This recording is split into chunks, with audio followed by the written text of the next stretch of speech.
നമസ്കാരം, ഞാൻ മേഘന. ഞാനിന്നിവിടെ പറയാൻ പോകുന്നത് ഗുരുപൂർണിമയെ കുറിച്ചാണ്. അജ്ഞാന തിമിരാന്ധസ്യ ജ്ഞാനാഞ്ജനശലാകയാ ചക്ഷുരുന്മീലിതം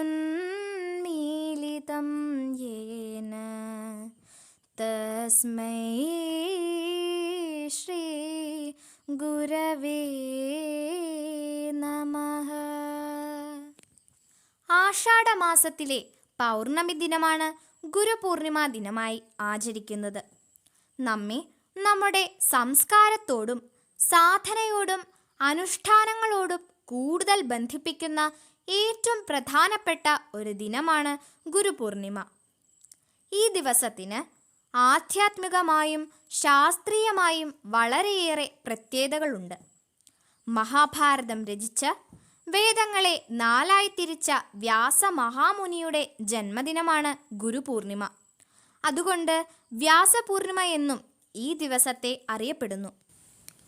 ഗുരുർ ബ്രഹ്മ ഗുരു വിഷ്ണു ഗുരുർദേവോ മഹേശ്വര ഗുരുർ സാക്ഷാത് പരബ്രഹ്മ തസ്മൈ ശ്രീ ഗുരവേ നമഃ. ബ്രഹ്മാവും വിഷ്ണുവും ശിവനും അതിലുപരി ഈ പ്രപഞ്ചത്തിനാധാരമായിരിക്കുന്ന ചൈതന്യമേതാണോ ആ പരബ്രഹ്മമാകുന്ന ഗുരുവിനെയും ഞാൻ നമിക്കുന്നു. ഗുഹ് എന്നാൽ അന്ധകാരം, രുഹ് എന്നാൽ ഇല്ലാതാക്കുന്നവൻ.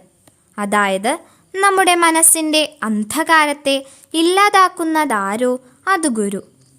പൗർണമി ദിവസം രാത്രിയുടെ അന്ധകാരത്തെ പൂർണ്ണചന്ദ്രൻ തൻ്റെ പ്രകാശം കൊണ്ട് എങ്ങനെയാണോ ഗുരു നമ്മുടെ ജീവിതത്തിൽ അറിവിൻ്റെ പ്രകാശം കൊണ്ട് അജ്ഞാനമാകുന്ന അന്ധകാരത്തെ നശിപ്പിക്കുന്നു. ഒരു വ്യക്തിയുടെ ഉള്ളിൽ ജന്മജന്മാന്തരങ്ങളായി കിടക്കുന്ന അജ്ഞാനത്തെ അകറ്റുവാനാണ് ഗുരു വേണമെന്ന് പറയുന്നത്. ഗുരു മുമുക്ഷുവിന് അല്ലെങ്കിൽ മോക്ഷം ആഗ്രഹിക്കുന്നവന് ആധ്യാത്മിക മാർഗനിർദ്ദേശം നൽകി ശിഷ്യൻ എന്ന നില വരെയും പിന്നീട് മോക്ഷം വരെയും എത്തിക്കുന്നു. അതുകൊണ്ട് ഗുരു ശിഷ്യ ബന്ധം ഏറ്റവും പവിത്രമായ ബന്ധമാകുന്നു. അതിനാൽ ഗുരു ശിഷ്യ പരമ്പര ഭാരതത്തിൻ്റെ അമൂല്യമായ സാംസ്കാരിക പൈതൃകമാണ്. ധർമ്മത്തിൻ്റെ യഥാർത്ഥ സംരക്ഷകർ സദ്ഗുരുക്കളാണ്. നമ്മുടെ ദേശത്തിൻ്റെ ചരിത്രം പരിശോധിച്ചാൽ ഗുരുവിൻ്റെ മഹത്വം മനസ്സിലാക്കാവുന്ന നിരവധി സംഭവങ്ങൾ കാണാവുന്നതാണ്. ചന്ദ്രഗുപ്ത മഹാരാജാവ് തൻ്റെ ഗുരുവും മന്ത്രിയുമായ ചാണക്യൻ്റെ ഉപദേശമനുസരിച്ച് ഭാരതത്തെ ആക്രമിച്ച വിദേശികളായ ഗ്രീക്കുകാരെ പരാജയപ്പെടുത്തി ഭാരതത്തെ ഏകോപിപ്പിച്ചു. അതുപോലെ സമർത്ഥ രാമദാസ സ്വാമികളുടെ അനുഗ്രഹത്താൽ ഛത്രപതി ശിവജി ഹൈന്ദവ സാമ്രാജ്യം സ്ഥാപിച്ചു. പുരാണങ്ങളിലും ഗുരുക്കന്മാരുടെ മാഹാത്മ്യത്തെ വർണ്ണിക്കുന്നത് കാണാം. ദേവഗുരുവായ ബൃഹസ്പതി ശ്രീരാമദേവന്റെ ഗുരുക്കന്മാരായ വസിഷ്ഠനും വിശ്വാമിത്ര മഹർഷിയും ശ്രീകൃഷ്ണ ഭഗവാന്റെ ഗുരുവായ സാന്ദീപനി മഹർഷി ഇവരുടെ എല്ലാ മഹത്വം പുരാണങ്ങളിൽ പ്രതിപാദിക്കുന്നുണ്ട്. ആധുനിക ഭാരതത്തിലേക്ക് വരുമ്പോഴും എല്ലാ ശ്രേഷ്ഠ ഗുരുക്കന്മാരും തങ്ങളുടെ ഗുരുക്കന്മാർക്ക് മഹനീയ സ്ഥാനം നൽകുന്നതായി കാണാം. നല്ല ശിഷ്യന്മാരെ സൃഷ്ടിക്കാൻ നല്ല ഗുരുക്കന്മാർക്ക് കഴിയും. ശ്രീരാമകൃഷ്ണ പരമഹംസരും അദ്ദേഹത്തിൻ്റെ ശിഷ്യത്വം സ്വീകരിച്ച വിവേകാനന്ദ സ്വാമിയും ഇതിനൊരു മകുടോദാഹരണമാണ്. ജീവിതത്തിൽ നമുക്ക് ഒരുപാട് ഗുരുക്കന്മാരുണ്ടാകാം. അറിവ് പകർന്നു തരുന്ന ഏവരും ഗുരുക്കന്മാരാണ്. അമ്മയാണ് ആദ്യ ഗുരു. അതിനാൽ അമ്മയിലും ഗുരുവെന്ന സ്ഥാനമുണ്ട്. അച്ഛനും നമ്മുടെ ഗുരുവാണ്. അതുപോലെ ഒരു ഗുരുവിൽ നമുക്ക് അച്ഛനെയും അമ്മയെയും ഗുരുവിനെയും ദർശിക്കാം. ഗുരുവെന്നത് ഒരു വ്യക്തി മാത്രമല്ല, അത് അറിവ് നേടുന്ന ഒരു പ്രക്രിയയാണ്. ഭാഗവതത്തിൽ ദത്താത്രേയൻ എന്ന മുനി തനിക്ക് ജീവിതത്തിൽ പാഠങ്ങൾ പകർന്നു തന്ന 24 ഗുരുക്കന്മാരെ കുറിച്ച് പറയുന്നുണ്ട്. അതിൽ ആനയും തേനീച്ചയും ഉറുമ്പും പക്ഷിയും എല്ലാം ഉൾപ്പെടുന്നുണ്ട്. മനുഷ്യനിലെ അഹങ്കാരം ഇല്ലാതാക്കുന്നതിന് ഗുരു വളരെയധികം സഹായിക്കുന്നു.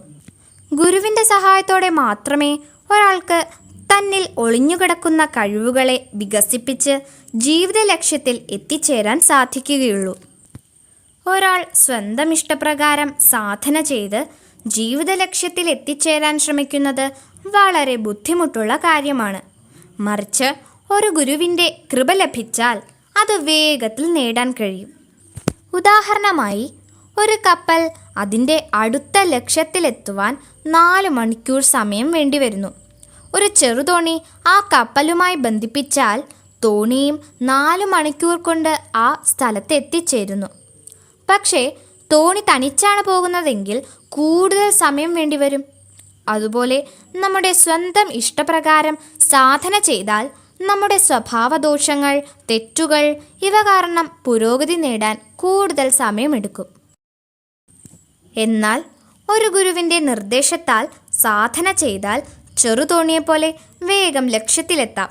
സദ്ഗുരു ഇല്ലാതെ ഒന്നും സാധ്യമല്ല. ഏകലവ്യൻ്റെ കഥ ഇവിടെ പ്രസക്തമാണ്.